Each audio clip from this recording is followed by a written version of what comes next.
Okay అన్న, రామాయణం జరిగిందా లేదా అంటే ఏమంటాము? దశరథ మహారాజు గారు 60,000 సంవత్సరాలు పరిపాలించాడని వాల్మీకి రాసిన రామాయణంలో ఉంది. శ్రీరామచంద్రుడు 11,000 సంవత్సరాలు ఈ రాజ్యాన్ని రామరాజ్యాన్ని పాలించాడని ఉంది. మొత్తం కలిపితే ఎంత అండి క్రాంతి గారు? 60,000 11,000 ఎంత అంటే 71,000 సంవత్సరాలు తండ్రి కొడుకులు పాలించారు. మరి భారతదేశ చరిత్ర రాసుకునేటప్పుడు క్రీస్తు పూర్వం 5వ శతాబ్దంలో బుద్ధుడు పుట్టాడు. 3,000 సంవత్సరాల క్రితం మొసపోటోనియా నాగరికత, హోయంగో నాగరికత, లేకపోతే గ్రీస్ నాగరికత, ఈజిప్ట్ నాగరికత అని అంతా కొడితే 5,000 చరిత్ర లేదు.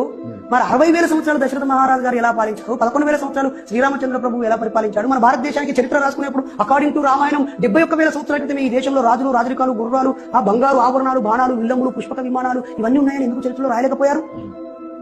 ఇది నేను ఒక ప్రశ్న మాత్రమే. దయచేసి దీనిలో మళ్ళీ రామాయణాన్ని రాముని కించపరిచిన అనకండి. ఎప్పుడు లోహయుగం ఎప్పుడు వచ్చింది? ఆధునిక నవీన శిలాయుగం ఎప్పుడు వచ్చింది? శిలాయుగం ఎప్పుడు వచ్చింది? హోమోసోఫియన్స్ ఏంటి?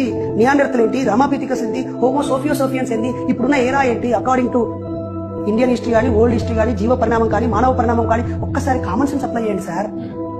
ఇలాంటి వారు, మీ చేతిలో మైక్ ఉంది, మీ సోదరుడి చేతిలో కెమెరా ఉంది, జ్ఞానం ఏడుంది, ప్రశ్నకు స్థానం ఏడుంది?